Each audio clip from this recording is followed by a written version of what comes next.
Sudarshan na Thlan thlir tu te in zawa in chibai kan bu ka cheu Lengzem na Lenglawng than na hun kan nau theng le ta hei tu na hianin Durtlang local council house a kan ommeka boin hianin Durtlang Sanitation committee tenen Lengzem na Lenglawng than na hun kan non mangdona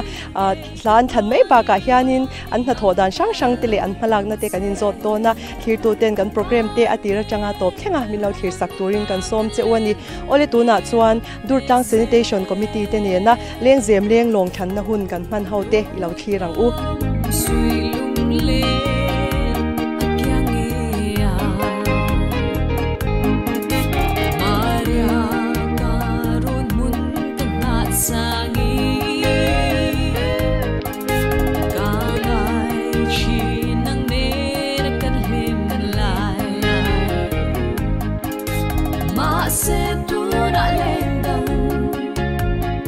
ole tuna hian kabula hianin puar lal hnuaia achua ani hi Durtlang local council chairman ani Lengzem na Lenglawng than na hun aron nei dona la than ma in zo na tlem kanin zot don ani ama sain kaput chi baile tunai local council faina konga hianin ma in lana sa em kan phak ang to ka chung kan la na sa ve khop maya manin ha pokan thok man meu lo chu ni hi mo tunai chu hei faina na tlang pui hi veng sang sang ti ponan lo nei china Durtlang hianin in nei ve thinem kan nei thina kumina po kan nei to a tin nei le po kan tum a trom man na kan kal pui me kan to na hian hei Durtlang Sanitation committee te an han oma Sanitation committee hi mu da na kha han soi le la Sanitation committee hi Durtlang local council na kan din ani ta ta chuan kan council member hi chairman a po oma chuan ang kiman malak nei kan hriat pui tluk ania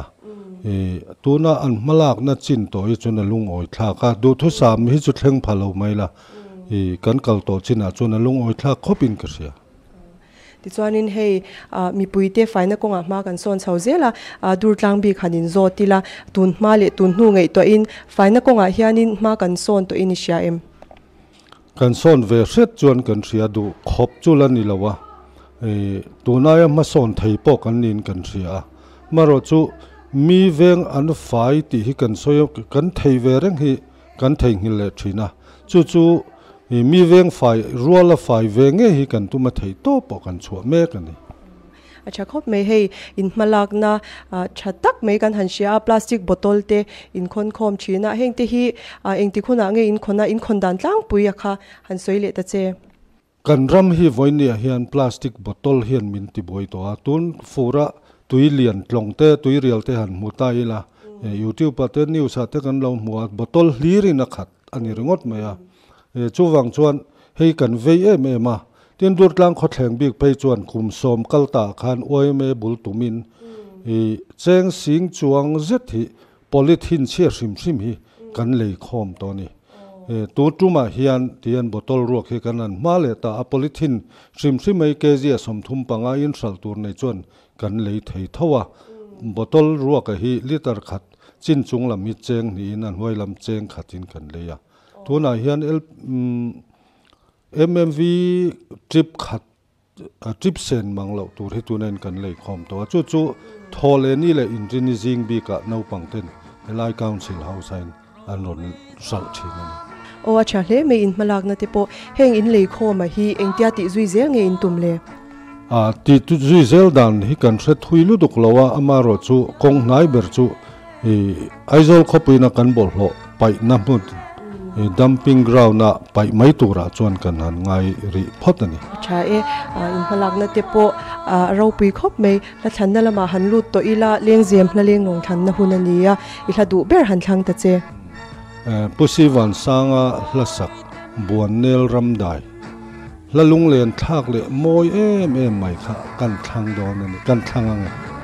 cha le me an than chan te ineyem ramngo te hi mu nom khatia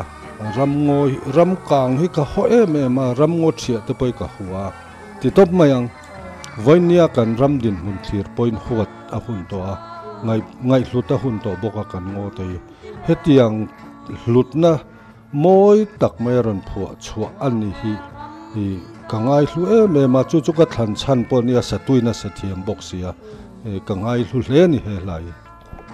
acha e thlan chan te po ngai thatura I du te kha han sei le la ni kho thanga khon kan u nau te mun puya khonin lal zom li ni te u nau than nu na te ho te kan thlan sak kan thlan sak du'a ani hi khomi airport chaklok mun pui khwa te khon ya kan u nau te tin kor thalama khwan I kan chung khaten nuala chung ho te poinan lo ngai thla ka tan kan thlang bokange ole ngai thatura adu te khanin in lo ngai thak nge kan be se ani ole tuna chuan si wan sangan thiam taka sak buanil ramdai lo ngai thau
ole tuna hian kapula hianin Lengzem na Lenglawng thang tur thua kapu hi pu h siam liana ania Durtlang local council vice chairman ani ama sain kapu chibaile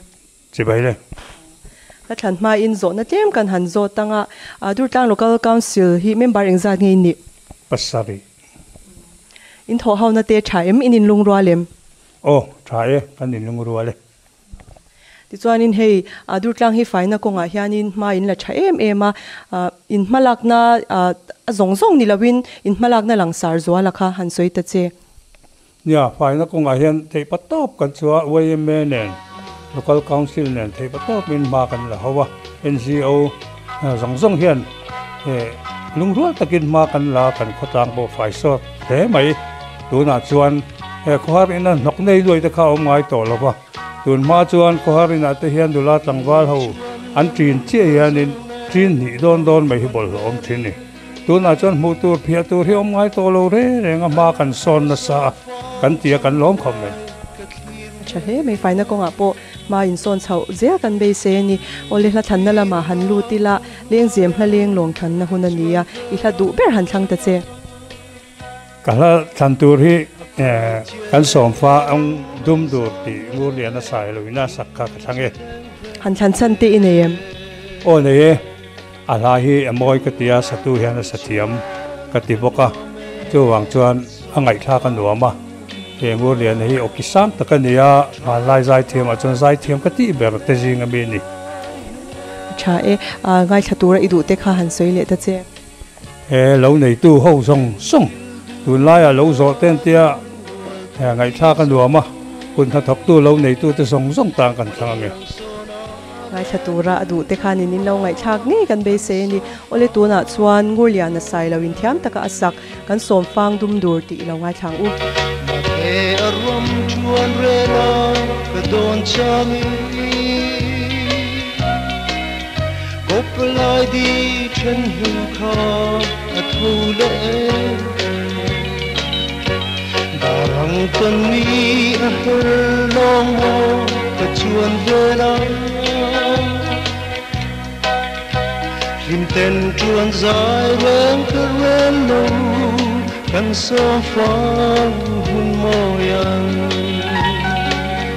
lung ruo tem chuan kan nua me som fang hun nua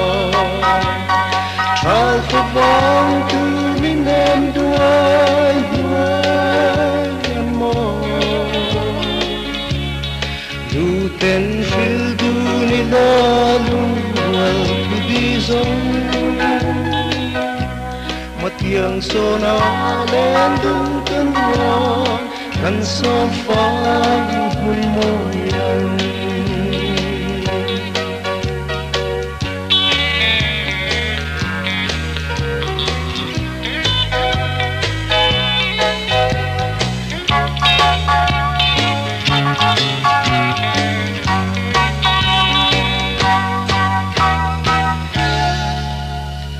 ngai kun tuang huyang sei don nge la mang let na hianin I moi si mo yang tu di nem ten min nang zong ka kha min fan chua le wo in ni chuan kan so fang yan lung hual tan chuan kan nua me som fang nua tral for fang tu ni nem duai mo du ten fil du ni la lual tu di zong matiang sona len dung kan wa kan so fang hun moya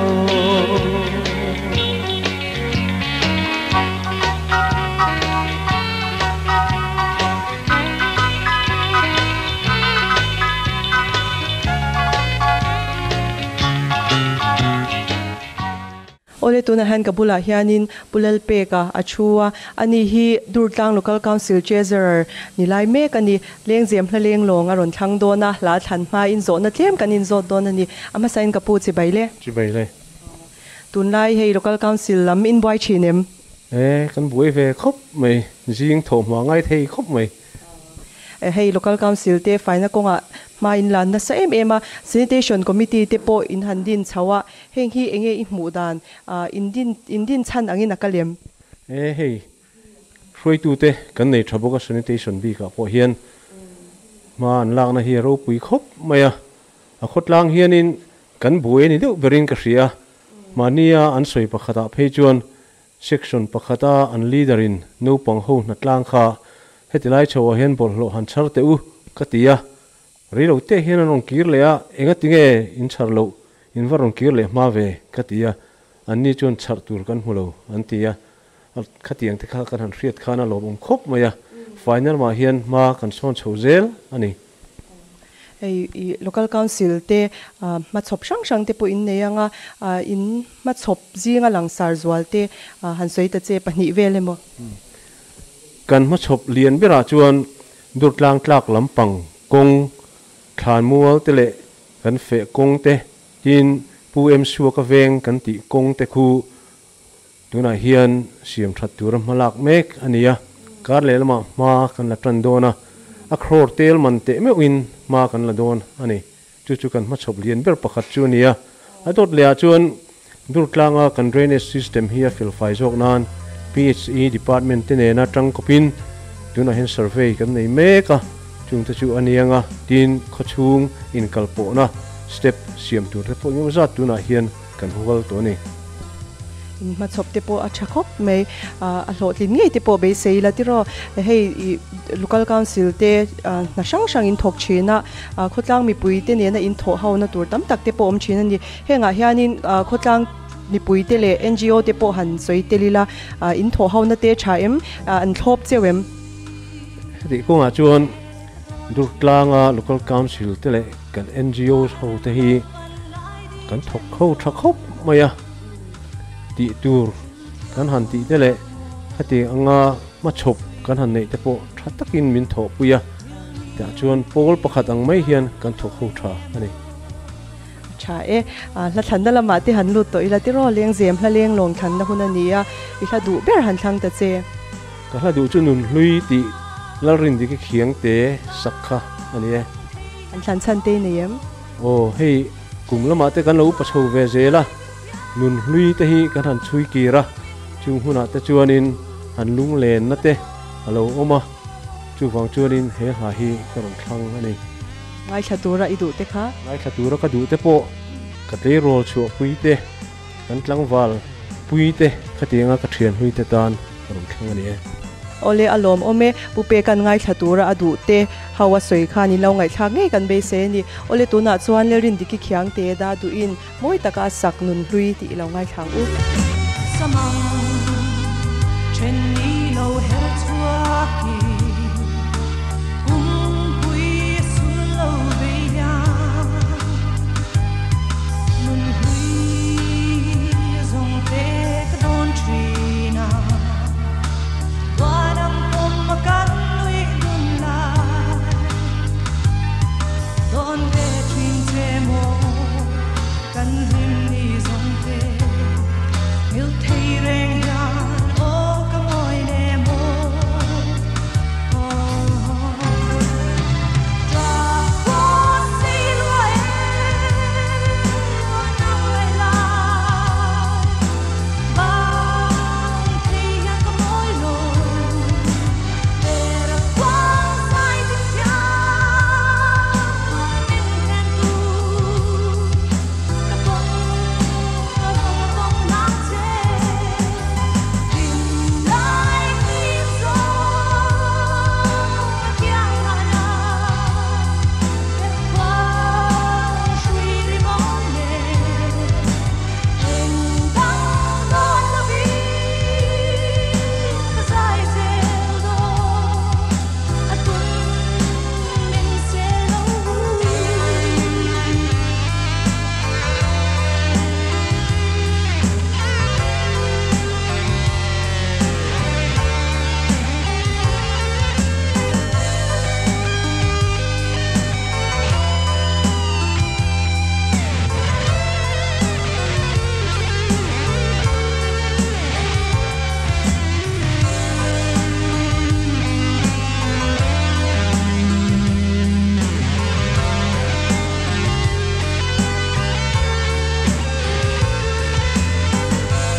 ole tuna hian kabula hianin pisi thanpari piparte I achua ani hi Durtlang Sanitation Committee Chairman ani a local council member nilai mek ani ama sign kapi chi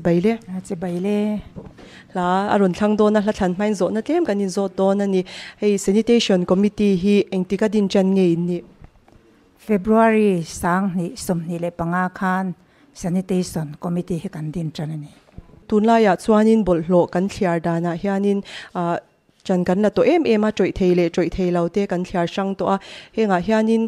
engti khuna tinge troi theilo te hi in collection ni troi theilo hi hei Durtlang local council huam chunga hianin kan thliar sang thakhop maya I troi theilo hi tho tan ni le tho le ni nga ni le zirtop ni a hian troi theilo hi kan khona troi thei hi nilai ni le inrin ni a hian kan khon boka ti chuan troi theilo po hi kan soizau de uhlekanga I da sanga fun sang thap turin kan ti thina pai pol hi kan oi lova chumi ata na kan malak na atan chuan hei YMA ten chanchin bu te an siama chunga te chuan kan chwa thina pai pol lo turin tin chu ba ka information center te a khopum sha turin kan puang thina ni acha le me chu I troi thela te chuanin mai thliar chana ma in lana sa em a hei mi puiten azom konga hianin thu an oyem mi pui hian thu an oi thakop mai tu na hi chuan alom ompo kan ti alom ome ti chuanin hei sanitation fees si in la khom ve nge anga in khondan tlang puya kha han soi zaw le la ole sanitation fee hi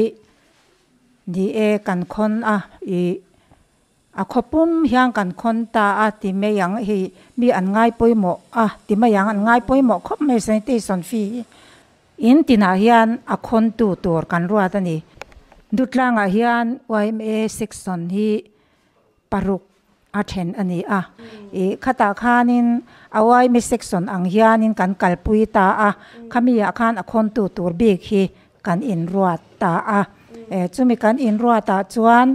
in khata thakhata cheng za zel an lata ti chuan an khon ta khami an khona khan dor alo ni phe chan dor te chan bol lo hi tlang pui thu in an lo nga deu hleka khatianga longa awang khan asuma po kha kan han ti tam dewa tin chu mai ba ka chuan hei biak in te po hian achang chan hei mo nei arwai han the ti te khati ang chi te po kha lo om theya tin lungphun na han man mai chi te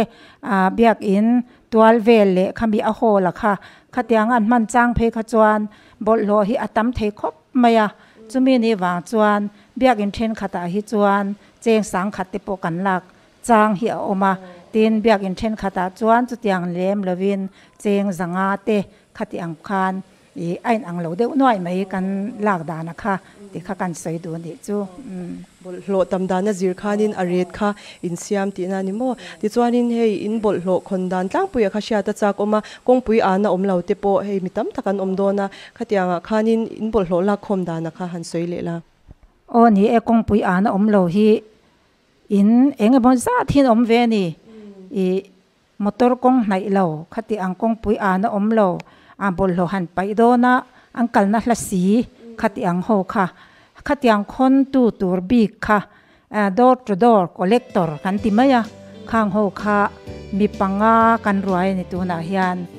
ti chuan mi panga kan roi te khan in engemaw zat theu khan an in sem ta kha an han khon ta kar khata hian voi thum vel an khon ani khanga khan ti chuan khami an lom man ve akhati mayang khami te kha AMC lampang hian an ron tum sak thina alom om khop maya tin atam de wat phei chu a khon tam de le a ha de ubik te po an lo om mai theya khanga khanga te po khanin malak zel kan tum na chuan council lampang te po hian khang kha abe tham de wani chuanin anakina chon han pun le te po kha kan han soi deu nial nual bokani la than na lama han lut to doni la tiro Lengzem hla Lenglawng I du ber kha han thlang ta che rol thar tang fan ti la kha ka du em ya he la hi tun la ya chuan i karil ruwa hian a om thina tin angai thak po hi ka ngai thana sa ni ke ma hian idu me ba ka khanin han thlan chan bi ka kha ineem ka thlan chan a chuanin tun lai kan ram bo ruak hi han thlir ta ila rui lo awang hianin i kan thalai te kan she thebanga har satna an tok na sa em to maya rui lo a hluan sat em awang hianin he la hi a karon thlan chan ani a e asatu hian athiam em boka wangin kan ron thlang ani e chale me thlan chan te po ti chuan ngai thatura idu te kha han soi le dia tla o ngai thatura ka du te chu hei tun la ya rui hlowa har satna tok mi tam tak kan omta a heng an e zon na ani e an ti po hi a pathian du lo zong ani ti sia a heti ang hi an lo sim theina turata hian he la hi lo ngai tha se ka du a tin zoram pum pui mai hian a kan thalai rual te po hian lo ngai tha se langin he la hi e rui hlowa te an lo filim theina turin he la hi e an tan apoi mo donin ka sia a e no pang te tu na rui hlo la ti ve lo te po hian he la hi lo ngai tha se ka du a zoram mi pui te hian he la hi e ngai tha thewang uti in kan ron cha du ni ole tuna chuan pi party hla than le sang zwali sai lovin thiam taka asak rol thar tang fan ti lo ngai thang u Adurana e zung sama fan zo rol thar don tuai te adoi amete nang mata na puilwa idon kim lo ani oh Mizoram fam kwa iloi done simro ban san la rui lo wi mel mani oh tang fan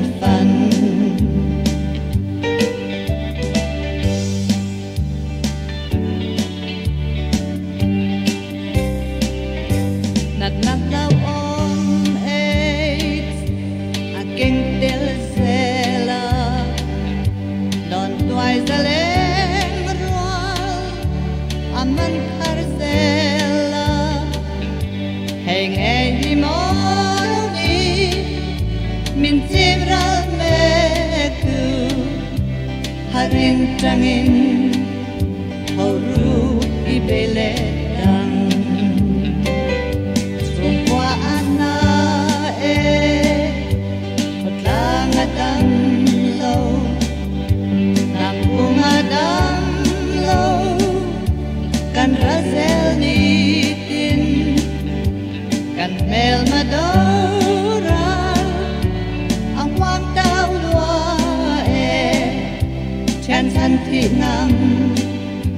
mi dâu pha thọ abune Adurana e zung sama fan zo rol thar don tuai te adoi amete nang mata na puilwa idon kim lo ani oh Mizoram fam kwa iloi done simro ban san la rui lo wi mel mani oh tang fan rui lo zwal tu oh lo ngai tha lu te chung kwan le zaleng i bum lo kan ram kan nam thel ma i lo ni na nge kha ei zon na dang dabla i tim zo kang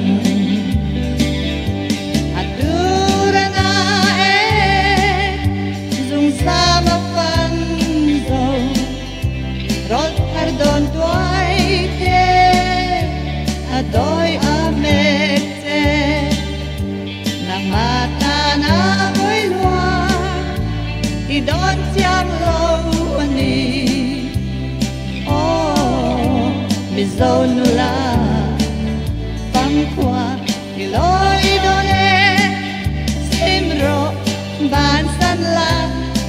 lâu in nền mani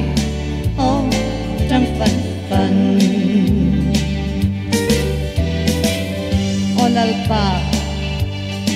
rồi lâu ngày te azwar tu te hi mi mangai na le mi khongai na thu han siat tir ta che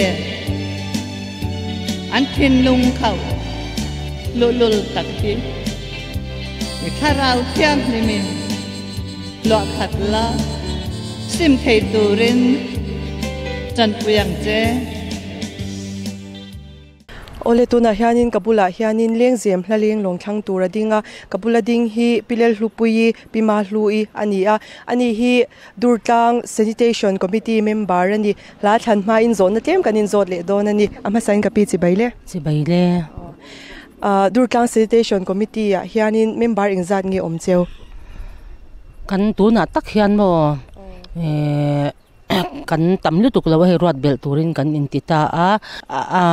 a obi chin ni lo ang chi committee member som panga vel mo kan nia masek in ruat bel turin hei tu na committee ten kawanga ta chuan kan in ruat bel le ang tuna member meki in thol hau na ti achaim in lungralem lungrual khop mai kan shroi tu te hian in pol in po nan te po tha e an ti agenda tamlu tuklo po hian committee hi an ko ve renga ange nang program dang kan lo nei ni po hian heti lama hian committee sanitation committee lama hian kan kal thlang dial thin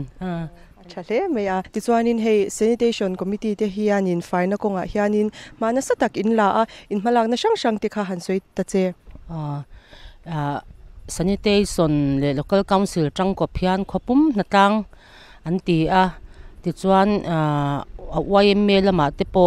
kan han nge na ti chuan YMA lamin ma min lak pui boka ti chuan loman te po siamila kan ti certificate te vel te impact nen tiang chuan ma kan la ti chuan school lama te po thei to pa ma min lo lak pui turin kan shil she boka ti chuan hei keima ni local council sanitation committee bi khian keima ni a committee chin ang hian hnuaia te kan nei ve bok ta kilkhor thangin kan da pa tui khur choi la ya te po nge hnuaia na te kan nei chu ba ka tui khur lama te po insuk na an surf te an sampu ti ang reng te bol hlo bo ma pai tur ten tiang chuan kan inzir tira kan tang kai pui khop mai chale me in malak na te po afak oma ti chuanin zo na top beratan hei aizol khopui faina konga hianin masona trul em mi puite han cha du te ineem nei hei ni kan chisel na atan te po thil poi mo tak ani in cheina lama te tun lai chuan mel mai thleng pon mo ma kan son na sa ni chu tiang chuan khatianga ma kan son lai khan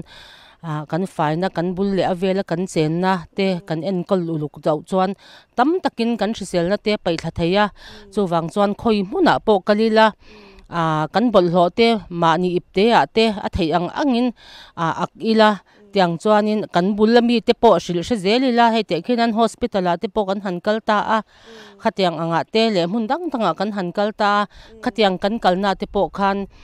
bol hlo bom kan mu mai lo pon mani te han ak ila ti khan kan mu ma sak na rem ber rem changa te pai ila tiang khan khatiang khanin zoram pum pui hian faina konga hian ma la ila kadu ema ti chuan hei keini po thei to pin Durtlang khwa te pon ma son zel kan tum ani ti kha kan soi ve lenge alom ome tuna chuanin hla than na lama kan han lu tanga lengzem hla lenglawng than na hunania I hla du ber han thlang ta che is phaileng branch YMA nan sak nun hluiliam hnu ti kha kan thlanga nge an thlan chan te ne oi hela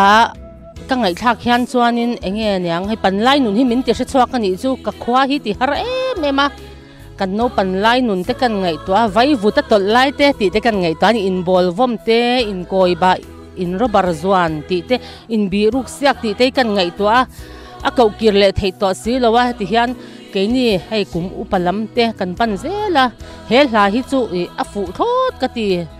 no pan lai min tingai ni chu le tun ma chon hei phone te lo am lo pen friends te kan in zong thina ni chu khatiang hun lai te ka ngai to no pan lai hi ka ngai to ka lung hi leng ngoi he la hi a phwa tu pungur thang ve la po hian thin lung le ti tak zatina point ka sia ka trom pui khop mai Thlan chan te po chale ve ngai thatu rai du te po khai nei ngei don han soi le ta che nya han soi don chuan soi tur hi tam khop maya bil kho thira ka chung te zong te no chal tlanga te kan vom ve to a no chal tlang an ti hi mar chal tlang an ti bokta ta chuan kan than le rual zong ten lo ngai tha se kati a chu mai ba ka mun sanga min lo she tu te chung khat laina le thian tha te lo ngai tha katan kan thang ani lom ome bima hlu ina ngai thatura du te ho khan in lo ngai thak nge kan ring ani ole to na chuan is phaileng branch wai me ten thiam takan sak nun hlui liam hu ti lo ngai thang u le ni an her liam fu le chalo her chwa sing ye moi ne kan chwa tang hun le ka tin tin param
ole to na han kabula hianin ph vanel shwai adinga pima shwai nia ani hianin lathan na hun na ron nei ve do na amasa in chibaile le chibaile didi ke lathan program te ilo en ve thinem en te reng mai lathan na lama kan lo lu tanga hei Lengzem Lenglawng than na hun nia idu ber han thang ta che kar la di ti kha ka thlange than chan te kha omem he la hi ka du thei lu to ka he ka mingai nat le kanuna mi poi mo te mo tiang ang ho hi hun sada han om zela ka ngai thin lu to ka then rual te pon yang chu mo ka diang khan tin kan tu fa te pon ni tong chu khang te awang te po khanin he la hi ka thang du a anal ka ti hello ome ngai thatura du te kha han soi le la ngai thatura ka du chu kana vanal ruati la I tuna Kolkata a ommek le lalming moya ka cham pa Shillong a om le ka cham pa tho kavina Bangalore om mek le BV a lung lei ra si veng a om mek tutuna champaya om mek te tan te kan thang ange Kau bom sia parang kan siu sia ve ei ka don thar tuai te ba sam tha mo an yang zo ne mo ka to na ya ne tu sia tin zan lo yang e Salam liam tuang pei o thui vong vong ai coi bia tu lần nan chuan e qua đây tu ni pui lên cô là liam pui lên tri cả đất la đi bôi te o cái lung anh lên vong vong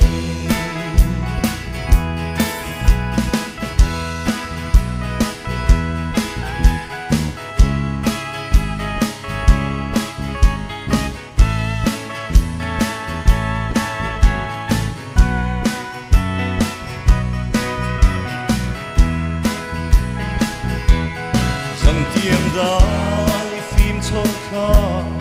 eng nong hnuaia hian ka hang khi ro ka lung Lenglawng vong o dam den zan mu lo va chin ta la ton mang lam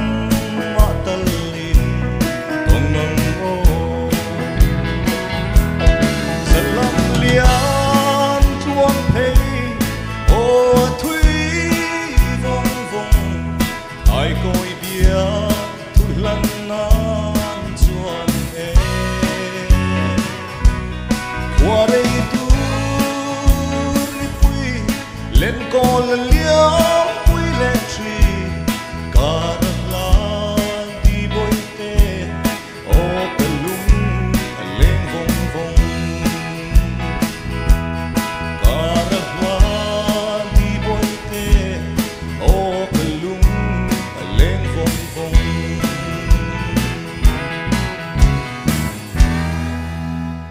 Ole tuna kabula ding hi tlangwale ram huna van chong ania Lengzem hla Lenglawng thangna huna ron nei dona la thanma in zona tlem kanin zot dona ni ama sain chi baile chi baile tunlai engting ti chin hi boy chinem phak to kan boine tur hi chu om ve reng zel mai hey didi ke hla than program te lo en ve chinem kalo en na ka thliu thina a hlim om thina ba ka lungte po ti leng thin khop mai Wena hi line thang dona ni hla thanna lama lu tila Lengzem hla Lenglawng thanna huna nia I hla du ber han thang ta che mala en chang zauta ti lal lom pu fa nai sakha karon thang ange an than chan te ne hela hi ni khei kan kumte la tam lawa kan no pan lai vel deu atang te kan ngai thang sak pol te ni wang khan ril ru hen chang bereng thina chu wang chin deu mai ngai thatura du te kha ngai thatura ka du hi an tam khop me am sabera chon kan ram le nam ta la fe chuak thin kan sipai ho zong zong mun thang thang om te tan le hei ma ni khomun ni lo ma ni le lo chu sana so kan na emo dang banga kho chang thang om te tan khan ni mai se chon reng dil khwa pua dal nge te chung kwa tang khan kan ron thang du boka ti chon sai to lama nula boti tan khan kan ron thang boka nge ngai thatura adu te ho khanin uluk takin in lo ngai thadon nia ole tuna chuan le lom puya fan ai in thiam taka asak manla yan chang zota ti lo ngai thang u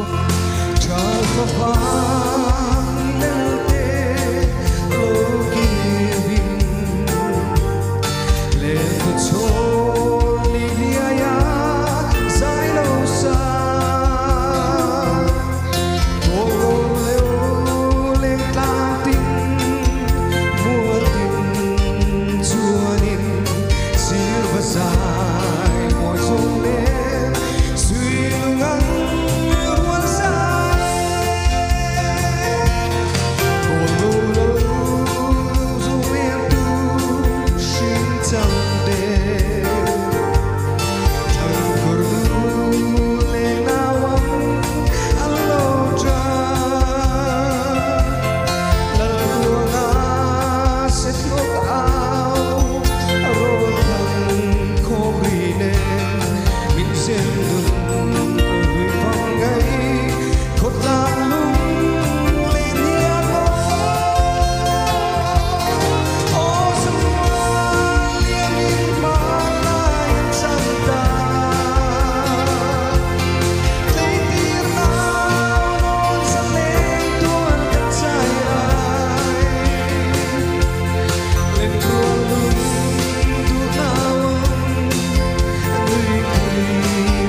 le tuna hianin kabula hianin pilel biak hlimi pi biak te I achua Lengzem hla Lenglawng than na huna ron nei dona la than ma in zona tlem kanin zo tanga ama sain ka pi chi baile Durtlang khoi venga ngin om Durtlang dor kon tlang a hian kanom Durtlang om na te rei to em ori to e hei tu DDK ina la than na hun kan ti kan program te hi ilo thlir ve chine thlir ve fo ve angai thla ka nom ka ti thei khop mai alom ome lo thlir zel ro ole la than lama kan han lu tanga Lengzem hla Lenglawng I du ber han thang te che ar van ram moyan an lung leng ve nge yang ti hla thiam taka sakha kan lo thlang nge an than chan te nem mania han oma ngai tuan sang te han man hian lunga leng du khop maya hei no pan lai te tian upalam te kan lo ni za zel ta a then in mual min liam san to a then hun san a te thian te nupui pasal te kan in ha kan han ne hun sanga tlang sanga kan oma lunga leng du ma he la hi moi ka ti ma suwang chon kan ron thlang ani ai thaturai du te kha han soi le la ko san a chung khat leina te zong le ka thian tha te zong te le helai kan om na mun Durtlang kan thian te le kan chung khat leina te zong lo ngai thla ka tan kan thlang nge lom ome ngai thatura du te khan in uluk takin in lo ngai thadon ya tuna chuan ar vanram moyan thiam taka asak anung aleng ve nge yang ti ilo ngai thang u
ole tuna han kabula hianin lengzem hla lenglawng thlang turte an dinga an hming le an omna veng te kha han soi ve ve sela ka hming chu somte ania la Durtlang a om kani ka hming chu shatpui ani a Durtlang a tho ani ka om chuanin Durtlang hna thlan program hi lo en ve thinem lo en ve thine en thine boina he hla thlan na hunin ron mangdona lengzem hla lenglawng than na hun ania in hla du pera kha in thanganga in pani ayo hianin kabulami hianin han thang mai sela in hlangi thanang le melody ji fa naina jab koi baat ti la sakha ron thang nge han than chan te ne ke mani hi te changa phaya om kan nia tin nge ma lai Bollywood era mo classic Bollywood era kan thi he mi la hian min ngai min sha chhuati ka tia chuan ke ma shim hianin Bollywood la hlui hi kangai sangai thak nuam ka ti wangin le melody ji fa nai hian aron samoin asanung emin ka sha chawang ron thang ngai thatura du te kha he Mizoram po na kan chung te le ka thian cha te zong lo ngai thak ta kan thang ngai thatura du te kha han soi ve ta hei Durtlang ka thian cha te zong te kan ral u te tan po na so he la lo ngai na tu zong te tan lom ome ngai thatura andu te khanin uluk takin in lo ngai thadon nia ole tuna chuan melody ji fan a in thiam taka sak jab koi bat ti lo ngai thang u हो चांदनी जब तक रात देता है हर कोई साथ तुम मगर अंधेरों में ना छोड़ना मेरा हाथ हो चांदनी जब तक रात देता है हर कोई साथ तुम मगर अंधेरों में ना छोड़ना मेरा हाथ जब कोई बात बिगड़ जाए जब कोई मुश्किल पड़ जाए तुम देना साथ मेरा ओ हमनवा न कोई है ना कोई था जिंदगी में तुम्हारे सिवा देना साथ मेरा ओ हमनवा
ole khati zong kha tun chuma Durtlang Sanitation Committee te ne na Lengzem Lenglawng thanna hun kanun man hau thei te chu ani a du sak taka min lo thlir thin tu te in chunga lom thu kan soya min lo thlir sak zel tur pon kan som chewa tin voina kan program hi Aizawl Municipal Corporation AMC ina an sponsor ania an chunga po kan lom em a AMC hianin Aizawl khopui faina konga hianin sumle pai thale zung tam tak sengin ma alameka Aizawl khopui ma son na turin thei to pan chwa ani tin ke ni hi soma sponsor thei reng kan nia sponsor mante atawlawa pol chungkwa khotlang mi malle kaushan angte a som thei kan ni shechiang du chuan he number 9436354464 a hian engtiklai pon SMS in emo WhatsApp in emo somna kha aron thon thei ani in somna te kan mu huna kan no bo zui to mei don ani ole khati zong khani le phot se khir tu te in zawai chunga lom thu kan soye a hun nga ya kanin hule cheu don nia